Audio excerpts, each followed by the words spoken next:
ቀዳዳ ሱሪውን ስትሸፍንለት ቀጥሎ መጥቶ አንተን በቢላዋ መቅደድ የሚፈልግ ትውልድ አለ። ችግሩን ስትቀርፍለት ከተቀረፈለት በኋላ ማጥፋት የሚፈልግ ትውልድ አለ። እንድትጠነቀቅ ጭምር ነው የምነግርህ። አንደኛ ሳሙኤል ምዕራፍ 19 ነው ማነበው። ሳኦል ለልጁ ለዮናታንና ለባሪያው ሁሉ ዳዊትን ይገለው ዘንድ ነገራቸው። የሳኦል ልጅ ዮናታን ግን ዳዊትን እጅግ ይወደው ነበር። ዮናታን አባቴ ሳኦል ሊገል ፈልጓል፣ አሁን እንግዲህ ተጠንቅቀህ ተሸሸግ፣ በስውር ተቀመጥ፣ እኔም እወጣለሁ፣ አንተም ባለህበት እርሻ በአባቴ አጠገብ እቆማለሁ፣ ስላንተ ከአባቴ ጋር እነጋገራለሁ፣ የሆነውን ሁሉ አይቼ እነግርሃለሁ ብሎ ለዳዊት ነገረው። ዮናታንም ለአባቱ ለሳኦል እርሱ አልበደለህምና ሥራውም ለአንተ እጅግ መልካም ሆኗልና ንጉሥ ባሪያውን ዳዊትን አይበድለውም፣ ነፍሱንም በእጁ ጥሎ ፍልስጤማውያንን ገደለ። እግዚአብሔር ለእስራኤል ሁሉ ታላቅ መንገድ መድኃኒትን አደረገ። አንተም አይተህ ደስ አለ። በከንቱ ዳዊትን በመግደልህ ስለምን በንጹሕ ደም ላይ ትበድላለህ ብሎ ስለ ዳዊት መልካምን ተናገረ። ሳኦልም የዮናታንን ቃል ሰማ። ሳኦልም ሕያው እግዚአብሔርን ዳዊትን አይገደልም ብሎ ማለ፣ በእግዚአብሔር ስም ማለ። ዮናታንም ዳዊትን ጠርቶ ይህን ነገር ሁሉ ነገረው። ዮናታንም ዳዊትን ወደ ሳኦል አመጣው፣ እንደ ቀድሞ በፊቱ ነበረ። ደግሞ ጦርነትም ሆነ። ዳዊትም ወጥቶ ከፍልስጤማውያን ጋር ተዋጋ፣ ታላቅም ግድያም ገደላቸው፣ ከፊቱም ሸሹ። ሳኦልም ጦሩን ይዞ በቤቱ ተቀምጦ ሳለ ክፉ መንፈስ ከእግዚአብሔር ዘንድ ያዘው። ዳዊትም በእጁ በገና ይመታ ነበር። ሳኦልም ዳዊትን ከግንብ ጋር ያጣብቀው ዘንድ ጦሩን ወረወረ። ዳዊትም ከሳኦል ፊትም ዞር አለ፣ ጦሩንም በግንቡ ውስጥም ተተከለ። በዚያ ሌሊት ዳዊት ሸሽቶ አመለጠ። ሳኦልም ዳዊትን ጠብቆ በነጋውም እንዲገድሉት መልእክተኞችን ወደ ዳዊት ቤት ላከ። ሚስቱም ሜልኮል በዚህች ሌሊት ነፍስን ካላዳንህ ነገ ትገደላለህ ብላ ነገረችው። ሜልኮልም ዳዊትን በመስኮት አወረደችው፣ ሄደም ሸሽቶም አመለጠ። ሜልኮልም ተራፊንም ወስዳ በአልጋው ላይ አኖረች፣ በራስጌውም ጉንጉንም የፍየል ጠጉርም አደረገች፣ በልብስም ከደነችው። ሳኦልም ዳዊትን እንዲያመጡት መልእክተኞችን ላከ። እርሷም ታሟል አለቻቸው። ሳኦልም እገለው ዘንድ ዳዊትን ከነ አልጋው አምጡልኝ ብሎ መልእክተኞችን ወደ ዳዊት ሰደደ። መልእክተኞችም በገቡ ጊዜ እነሆ ተራፊኑም በአልጋው ላይ አገኙ፣ በራስጌውም ጉንጉን የፍየል ጠጉርም ነበረ። ሳኦልም ሜልኮልም ስለምን እንዲህ አደረግሽ? አታለልሽኝ፣ ጠላቴን አስኮበለልሽ አላት። ሜልኮልም ለሳኦል እርሱ አውጥተሽ ስደጂኝ፣ አለዚያ እገድልሻለሁ አለኝ ብላ መለሰችለት። ዳዊትም ሸሽቶ አመለጠ፣ ወደ አርማቴም ወደ ሳሙኤል መጣ። ሳኦልም ያደረገውን ሁሉ ነገረው። እርሱም ሳሙኤል ሂድ፣ በናዋት ዘራማም ተቀመጡ። ሳኦልም ዳዊትን እነሆ በአርማቴ አገር በናዋት ዘራማ ተቀምጧል የሚል ወሬ ሰማ። ሳኦልም ዳዊትን ያመጡት ዘንድ መልእክተኞችን ሰደደ። የመልእክቴ ርዕስ ናዋት ዘራማት ብዬ ነው ጀምሮ። ናዋት ዘራማ በአንዲት ከተማ የምትገኝ ትንሽዬ ወረዳ ቀበሌ ናት። ናዋት ዘራማ ያዟት። ሳኦል የዳዊት ከፍታ ያናደደው የዳዊት ጭብጨባ ያበሳጨው ሰው ነው። ሳኦል ዳዊትን የሰጋውና የፈራው ሰው ነው። ዳዊት ዝም ብሎ በመራመድም ያስፈራል፣ ሰዎች መካከልም ከገባ ስጋት ነው። ዳዊት አሁን ከቤተሰብ ወጥቶ ወደ ቤተ መንግሥት መጥቷል። ጎልያድን ጥሎ እስራኤልን አሳርፎ ቤተ መንግሥት ላይ ገብቶ መቀመጫ ተሰጥቶታል። ነገር ግን መቀመጫ ይሰጠው እንጂ ዳዊት አብሮት ያለው ያ መቀመጫ የሰጠው ሰው በጥርሱ ይወደዋል፣ በልቡ ይጠላዋል። በጥርሱ ወዶት በአፉ ወዶት በልቡ ግን ለመግደል የሚያስበው እሱን የሚሞትበትን ምቹ ሰዓት የሚፈልግ ሳኦል የተባለ ሰው ድንገት ሲያወራ ልጁ ዮናታን ይሰማል። ዳዊትን መግደል የፈለገው ሳኦል በመንግስቱ ላይ ስጋት ስላለበት ነው። ብዙ ሰው ዳዊት ዳዊት ዳዊት የሚሉ ሰዎች ስለተነሱ ይሄ ዳዊት ነገ ብዙ ሰው ስለተከተለው የኔን መቀመጫ ይወስድብኛል ብሎ ስለፈራ በፍርሃት መንፈስ የመግደልን ምንጭ አፈለቀ። ነገ እንደዚህ ያደርገኛል ብሎ ማድረግ ያላሰበውን ያንን ዳዊትን መግደል ወሰነ። እንግዲህ ለመግደል ዳዊትን ሐሳብ ሲሰጥ ሲያወራ ልጁ ዮናታን እንደማንኛውም ቤተሰብ ቁጭ ብሎ ይወደው ነበርና ይሰማ ነበርና ድንገት የዳዊትን መውደድ ከልቡ እየፈነቀለ ሲወጣ ዮናታን ከአባቱ ከሳኦል ቤት ወጥቶ ወደ ዳዊት ቤት ሄደ። ዳዊትን አግኝቶት ዳዊት ወዳጄ አባቴ ሊገልህ ይፈልጋል፣ ስለዚህ ቶሎ ሽሽ፣ አለበለዚያ ያጠፋሃል። እኔ እስከማስታውቅህ ድረስ እኔ እስከምነግርህ ድረስ እንዳትወጣ፣ ነገር ግን አባቴ ጋር ሄጄ እኔ ስላንተ እሟገታለሁ፣ የቻልኩትን ያክል እታገላለሁ። እሰይ ብሎ አባቴ ሰምቶኝ ካደረገው ትመጣለህ፣ ካላደረገው ግን ትሸሻለህ። ግን እኔ ስላንተ አባቴ ፊት እሟገታለሁ ብሎት ተነጋግረው ተለያዩ። ዮናታንም አባቱ ሳኦል ፊት ገባ። ዮናታንም ሳኦልን ሳኦል አባቴ ለመሆኑ ዳዊት ምን በድሎ ነው ልትገለው የፈለከው? ፍልስጤማውያንን መታ፣ ጎልያድን ጣለ፣ እስራኤልን አሳረፈ፣ አንተንም ደስ አሰኘ። መልካም ያደረገ ሰው ይገደላልን አለው። ጥሩ አደረገልህ፣ ከዛ ከጭንቀት አወጣ፣ ከፍልስጤሞች እጅ አዳነ፣ ከጎልያድ እጅ አተረፈ። ሕዝበ እስራኤል ባንተ መንግስትና ባንተ ወታደሮች መትረፍ ባልቻሉበት በዛ ዘመን ዳዊት ነፍሱን ሰጥቶ አስምሩበት። ገንዘብን አይደለም፣ ቤትን አይደለም፣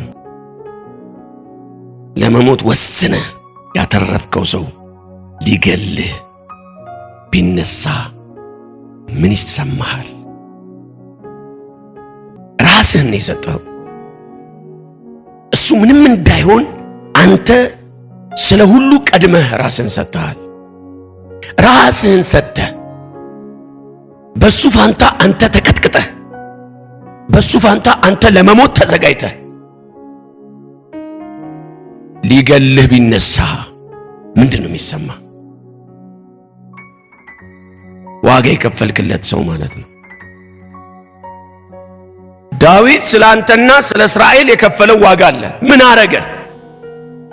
መልካም ባደረገ ሰው ላይ ትገላለህን ሲለው ሳኦል ቃል በቃል እንደዚህ ብሎ ተናገረ። ስማኛውን ጆሮ ካለ ሕያው እግዚአብሔርን ዳዊትን አልገለውም ብሎ በእግዚአብሔር ስም ማለ ይላል። አልገለውም ብሎ ማለ ይልና ዮናታንም የሳኦልን መሐላ አምኖ ዳዊትን አመጣውና ከሳኦል ጋር አገናኘው። ዳዊትም ዮናታንን አምኖ መጣ። ዮናታንም አባቱን አምኖ ዳዊትን አመጣ። በሁለቱ መካከል ዮናታን ተንጠለጠለ። አባቱ እግዚአብሔርን አልገለውም ብሎታል። ዳዊት ደግሞ በእውነት አይገለኝም ብሎታል። አይገልህም ና ብሎታል። በሁለቱ መካከል ዮናታን ቁጭ ብሏል። ነገር ግን ሳኦል እግዚአብሔርን ብሎ ይማል እንጂ በልቡ ተንኮል እያሰበ ነው።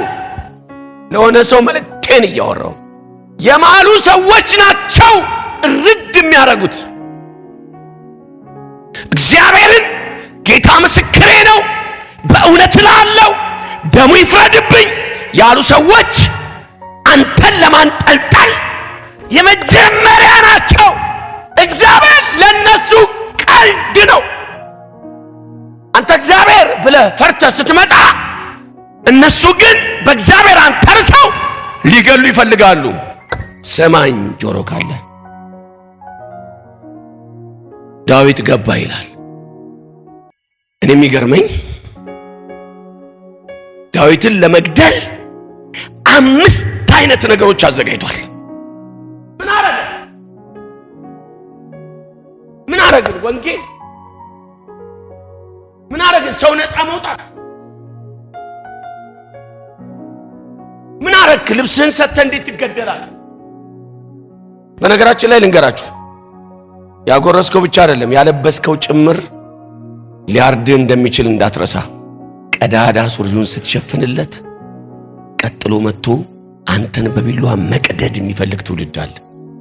ችግሩን ስትቀርፍለት ከተቀረፈለት በኋላ ማጥፋት የሚፈልግ ትውልድ አለ። እንድትጠነቀቅ ጭምር ነው የምነግርህ። ዳዊት ምን አረገ ብለው አስታረቃቸው። ነገር ግን ሳኦል በልቡ ተንኮልን አስቦ ስለነበረ ምን አረገው መሰላችሁ? ዳዊት እንዲሞት ፈለገና የጦር መሪ አድርጎ ከፊት ሰደደው። ፍልስጤማውያን እስራኤልን መውጋት ስለማይተዉ አሁን ወታደሮቹን በሙሉ ዳዊትን ከፊት አድርጉት አለ። አየህ፣ ያጋፍጡሃል፣ ከፊት ያደርጉሃል። አንተ ከፊት ከገባ በኋላ ላይ ትዋረዳለህ። አንተ ነህ የምትመታው። ወታደሮቹን አዛዦቹን ጠቅላላ ጠራቸውና ዳዊትን ከፊት አድርጉት አላቸው። የጦርነቱ መሪ አድርጉት አላቸው። የጦርነቱ መሪ አደረጉት። ዳዊትም እግዚአብሔር አብሮ ስለነበረ ፍልስጤማውያኖችን አይገድሉ አገዳደል እያሳደደ እግዚአብሔር ከኛ ጋር ባይሆን ኖሮ ለሰዎች በእኛ ላይ በተነሱ ጊዜ ለጥርሳቸው ንክሻ ያላደረገን እግዚአብሔር ይመስገን። ያሰቡብን ሐሳብ ስላልተሳካ ዳዊት ገደለና ሲመለስ ሳኦል ሰማ ይላል። ምን አለ? ተመለሰ? አዎ ተመለሰ። መልእክት አለኝ ዛሬ። የተዘጋጀልህ ወጥመድ ሳያገኝ ወጥመድ አዘጋጁ ይቃጠላል። ምን አለ? ዳዊት ተመለሰ። ተመለስ አሉት ነው? አዎ አስገቡት አለ። መጽሐፍ ሲናገር እንደዚህ ይላል፣ ክፉ መንፈስም በሳኦል ላይ ገባበት ይላል። የጭንቅላት በሽታም አለበት ሳኦል። የጭንቅላት በሽተኛ ነው። ሁሌ ራሱን ያመዋል። በራስ ምታቱ ላይ ክፉ መንፈስ ገባበት ይላል። ዳዊትን አምጡት አለ ይላል። አስገቡት ይላል። አስገቡት። ዳዊትም ገባ፣ ተቀመጠ። ጨንቆኛል አለው። በገናውን አነሳ። ዳዊት መደርደር ጀመረ። በገና ሲደረድር እየዘመርክ ትመታለህ።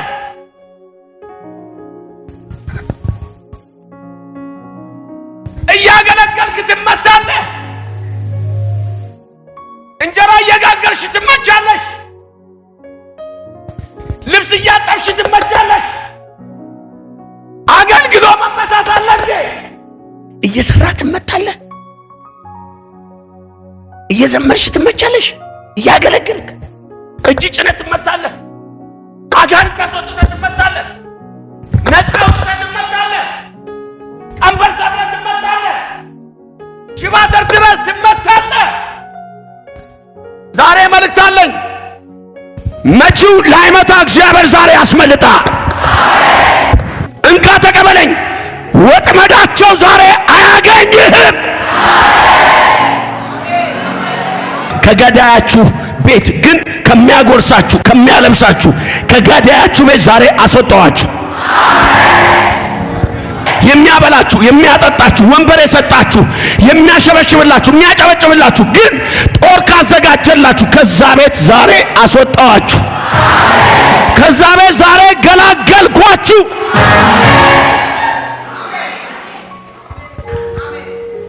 በገና ይዞ መደርደር ሲጀምር ጦር ወረወረ ይላል። ከዛ ሰካው ግድግዳው ላይ። ዳዊትም ሸሸ፣ አመለጠ። አምልጦ ወደ ቤቱ ገባ ይላል። የዛን ጊዜ ሚልኮል የንጉሱ ልጅ ናት። የሚገርማችሁ እግዚአብሔር ሰው ይስጣችሁ። እግዚአብሔር ሰው ይስጥህ። እንካ ልመርቅህ በኢየሱስ ክርስቶስ ስም እግዚአብሔር ሰው ይስጥህ። መታደጊያው ሰው ይሰጣችሁ። ታማኝ ሰው ይሰጣችሁ። የሚንከባከባችሁ ሰው ይሰጣችሁ። አጋፍጦ የማይሰጣችሁ ሰው ይሰጣችሁ። የማያኝካችሁ ሰው ይሰጣችሁ። የማይበላችሁ ሰው ይሰጣችሁ። ዛሬ ግን የሚሰጥሽ ሰው በኢየሱስ ስም እንደ ዮናታን አይነት ሰው ይሰጣችሁ። እንደ ሚልኮን አይነት ሰው ይሰጣችሁ። እጅን ዘርጋና ተቀበለኝ። በጌታ በኢየሱስ ክርስቶስ ስም እግዚአብሔር የሚያስመልጥ ሰዎች ይስጥህ። ስላንተ ጸጋ የሚጠነቀቁ ስላንተ ስራ የሚጠነቀቁ ሰዎች እግዚአብሔር ይስጥህ። ሰው አጣን እኮ እውነተኛ ሰው ትክክለኛ ሰው አጣን። ዞሮ ቦጫቂ ነው፣ ዞሮ በላተኛ ነው፣ ዞሮ ገዳይ ነው፣ ሸንጋይ ነው፣ አስመሳይ ነው። አብረው ያሸበሽባሉ፣ አብረው ይዘምራሉ፣ አብረው ያጨበጭባሉ፣ ወጥተው ይገላሉ፣ ይበላሉ፣ ያኝኩናል፣ ይወጭቁናል። በጣም ብዙ ህዝብ የሚናደደው በዚህ ጉዳይ ነው። አሁንም አሉ እኮ ተኩላ። ስሙኛ፣ ሰው ተሰጠው። ሁለተኛ ሚልኮን የምትባለው እንደዚህ አደረገች። አንተ ቶሎ ሽሽ አለችው። እኔ አስመልጣለሁ አለችው። በመስኮት አስመለጠችው ይላል። ያዙ፣ በመስኮት አስመለጠችው። ከዛ እሱ የተኛ አስመስላ አርቲፊሻል ሰው ሰርታ ጣዖት ነው በነገራችን ላይ አሁንም ይመለካል። የሚልኮን እየተባለ እስካሁን ይመለካል። ያኔ ያነጠፈቻት ያቺ ነገር ትመለካለች። ዳዊትን በዚህ ልክ አስመለጠችው። ሳኦል መጣ። አስመለጥሽኝ አይደል ጠላቴን አላት። አይ በቃ ታሞ ነበረ ገልሻለሁ ብሎኝ ሄደ አመለጣት። ቀጥታ ተነሳና ዳዊት ወደ ሌላ ቦታ መሸሽ ጀመረ። ከዛ በፊት ግን ያችን ሚልኮልን ለማግባት ሲል ዳዊት ለመግደል ፈልጎ ሚልኮልን ልታገባ ትፈልጋለህ? አዎ። 100 ፍልስጤማውያን ሸለፈት ይዘና ብሎታል።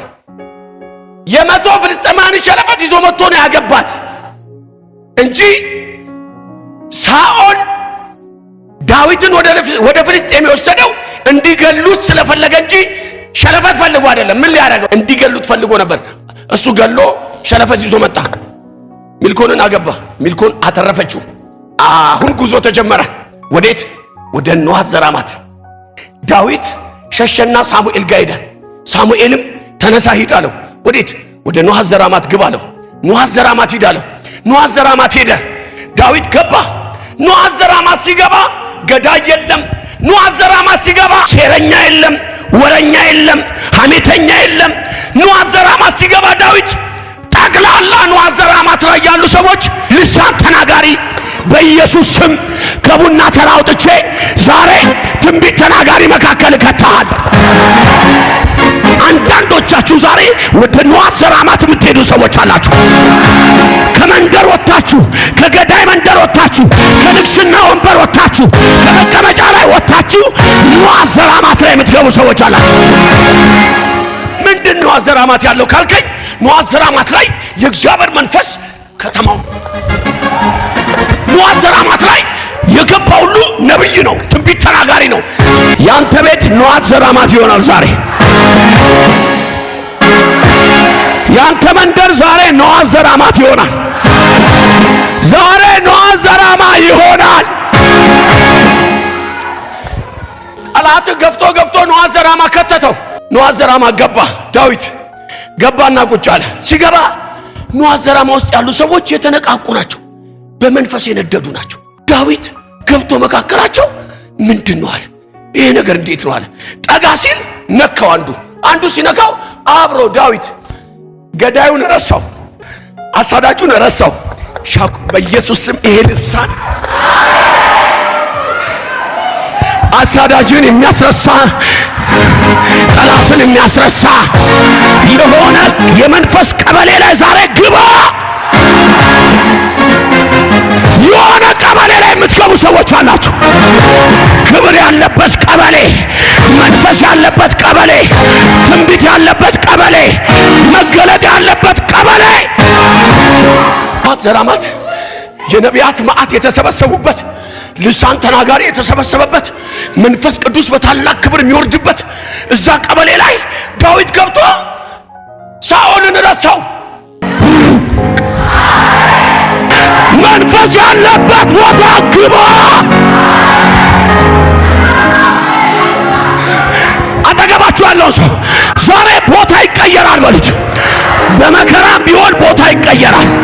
አሳዳጅም ቢሆን ቦታ ያስቀይራል። ቦታ ያስቀይራል በለው።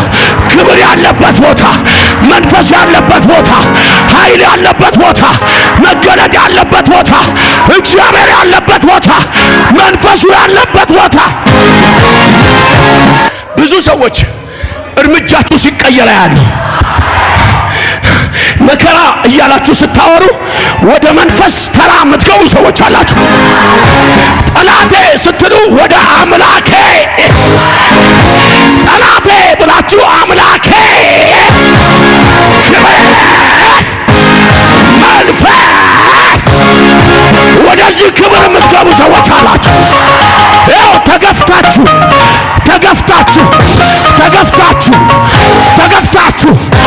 ወደ መለኮት ጠጋ የምትሉ ሰዎች አላችሁ። በኢየሱስ ስም ከዛሬ በኋላ ክብር ያለባቸው ሰዎች መካከል ወስጄ አስቀመጥኩ። መንፈስ ያለባቸው ሰዎች ጋር አስቀመጥኩ። ራእይ ያላቸው ጋር አስቀመጥኩ። መገለጥ ያላቸው ጋር አስቀመጥኩ። ከወረኛ መንደር አወጣው፣ ከሐሜተኛ መንደር አወጣው። እኛ አላቅም። አንዳንዶቻችሁ ጠላቶቻችሁ እየገፉ የመንፈስ ማዕበል ላይ የሚከታችሁ ሰዎች አሉ። የክብር ማዕበል ላይ የሚያስቀምጧችሁ። አንበሳው መካከል ትገባለህ፣ እግዚአብሔርን ማየት ትጀምራለህ። እሳት ላይ ትገባለህ፣ እግዚአብሔርን ማየት ትጀምራለህ። እሳቱ ላንተ ክብር ይሆናል። እሳቱ ላንተ ክብር ይሆናል። እሳቱ ላንተ ክብር ይሆናል። እግዚአብሔር ክብር ይገልጣል። እንዲህ ይለኛል የጌታ መንፈስ። ዛሬ አቅጣጫ የምቀይርላቸው ሰዎች አሉ። እንዲህ ይሆናል። ዛሬ ከትርኪ ምርኪ ሰፈር የሚያወጣችሁ ሰዎች አላችሁ። ከማይረባ ሰፈር የምትወጡ ሰዎች አላችሁ። ከቡና ተራ ዛሬ ትወጣለህ። ከአሉባልታ ዛሬ ትወጣለህ። ምላስ ዛሬ ይቀየራታል። አክሽን ዛሬ ይቀየራል። የሚያምር ክብር ይሆናል። ጠላት ይሆናል። ዛሬ ማታ ግን መጥረጊያ ይዘው ይጠርገዋል እግዚአብሔር። አሜን ላለ ሰው ዛሬ ይጠረጋል። ከመድረኩ ላይ እግዚአብሔር ይጠርጋል። ከየግቢው ላይ እግዚአብሔር ይጠርጋል። ዛሬ እግዚአብሔር ያፋታናል። ለእናንተ ብቻ አይደለም ለእኛም ጭምር እግዚአብሔር ዛሬ ያፋታናል። አሜን በለ። ዛሬ ያፋታል። አሜን በለ። ያፋታል። ክብር ከሌለበት ቤተ መንግስት ክብር ያለበት ንዋት ዘራማ ይሻላል። ክብር ከሌለበት አልጋ ክብር ያለበት ዋሻ ይሻላል። ክብር ከሌለበት መቀመጫ ክብር ያለበት ዱካ ይሻላል። ንዋት ዘራማ ላይ ዳዊት ገብቶ ራሱ ተቀይሯል። ልሳን እየተናገረ ትንቢት እየተናገረ ተቀይሯል። ስሙኛውን ሳኦልም ሰማ ይላል። ምን ወደ ንዋት ዘራማ ወደምትባል አንዲት ከተማ በንዋት ዘራማ አንዲት ከተማ ዳዊት ገብቶ እንደተቀመጠ ሰማ ይላል። አዳምጠው እናንተ በደንብ ስሙ። ንዋት ዘራማ ላይ ዳዊት ገብቶ በልሳን ተነካክቶ በመንፈስ ተነክቶ ትንቢት እየተናገረ ባለበት ሰዓት ላይ ሳኦል ሰማ። ሂዱና ይላል ብዙ ወታደሮችን ብዙ ወታደሮችን ሂዱና ነዋት ዘራማ ገብታችሁ ዳዊትን አንጠልጥላችሁ ይዛችሁልኝ ኑ አላቸው ይላል። ወታደሮቹም ከነሰይፋቸው ከነትጥቃቸው ከነጦራቸው ከነጋሻቸው ዳዊትን አንጠልጥለን እናመጣለን ብለው ነዋት ዘራማ የምትባለዋ ከተማ ላይ ገና እግራቸው ሲገባ ሻኩርታና ሰካፕራኒ ፋታከስ ዛሬ እቤት ላይ የሚያስቀር ክብር እግዚአብሔር ዛሬ ያወርዳል። ወታደሮቹ ጠቅላላ ያ ወታደር ጋሻቸውን ጥለው ጦራቸውን ጥለው ሰይፋቸውን ጥለው ትንቢት መናገር አልጀመሩም። የሰራዊት ጌታ እግዚአብሔር ዛሬ የብዙ ሰው አፍ ይቀየራል። የብዙ ሰው ቋንቋ ዛሬ ይቀየራል። ከዛ እንዲህ አለ ከዛ ሳኦል ሰማ ይላል። ምን ወታደሮች በሙሉ ነዋት ዘራማ እንደገቡ ትንቢት መናገር ጀመሩ። መንፈስ ወርዶባቸዋል፣ ጦርና ጋሻቸውን ጥለዋል አሉት። ነው እንዴ? ተናደደ ይላል። ሁለተኛ ሰራዊት ላከ ይላል። ሁለተኛ ሰራዊት ሲልክ ሁለተኛው ሰራዊትም እንደገባ ገና እግሩን ነዋት ዘራማ ቸከ ዛሬ ጸሎት ቤት ገና ሲገባ፣ ነቢያት ክፍል ገና ሲገባ፣ ወርሽፕ ክፍል ገና ሲገባ፣ መታለያው ግቢ ገና ሲገባ የሆነ መንፈስ ዛሬ ይንካችሁ። ሁለተኛው ወታደር እንደገባ እንደ መጀመሪያው ወታደር ጦሩን ጥሎ ጋሻውን ጥሎ ትንቢት መናገር አልጀመረም፣ ልሳን ማውራት አልጀመረም። ዳዊት ሳኦል ተናደደ ይላል። ተናደደ፣ በጣም ተበሳጨና ሶስተኛ ሰራዊት ላከ ይላል። ሶስተኛው ሰራዊት እንደደረሰ ሶስተኛው ከሁለተኛው በዛ ይላል። ሶስተኛው ከሁለተኛው ጠንከር ይላል። ጠላታችሁ መጥቶ ሊገላችሁ ሲል ዋጥ የሚያደርግ መንፈስ እግዚአብሔር ይሰጣችሁ። ከዛ ይሄኛውም እግሩን ሲያስገባ እሱም ተቀይሮ ሻኩራ አምሩ ሉሉ እያለ ትንቢት አልጀመረም። ሳኦልም 3 ጊዜ ሰራዊት በነዋት ዘራማ ገብተው መንፈስ ነክቷቸው ትንቢት እየተናገሩ እንደሆነ ተነገረው ይላል። ሲነገረው ተበሳጨና ከኋላ ሰረገላ አስከትሎ እሱም ሰራዊት አስጨምሮ አሳየዋለሁ፣ ራስ አንጠልጥዬ አወጣዋለሁ፣ ከማን ይበልጣል? ይሄንንማ ቦታውን ካወቅኩ ችግር የለም ብለው እኔ ዛሬ መልእክት አለኝ። ጫፍህ አይነካም። አባቴ አሜን ላለኝ ሰው ይሁን። ለምን በሉኛ? ክብር ይወርድብሃል። የእግዚአብሔር ክብር ይወርድብሃል። የእግዚአብሔር መንፈስ ይወርድብሃል። ከዛ ሳኦል ሆዬ ሰራዊቱን አስከትሎ ጦሩን አስከትሎ ከኋላ አሳያችኋለሁ እያለ አልመጣም። አንተ ኖርማል ሆነ በአስፋልት ላይ መሄድ አትችልም ከዛሬ በኋላ። ዋናው ጠንሳሽና አደገኛውን ጠላትን እግዚአብሔር ፊት ለፊት ዛሬ ይሰጣል። ለዚህ ነው ውጊያችን ከደምና ከስጋ ጋር አይደለም ይላል። አንዳንዶቻችሁ ዛሬ በልብሳችሁ ላይ፣ በምላሳችሁ ላይ፣ በእጃችሁ ላይ፣ በፀጉራችሁ ላይ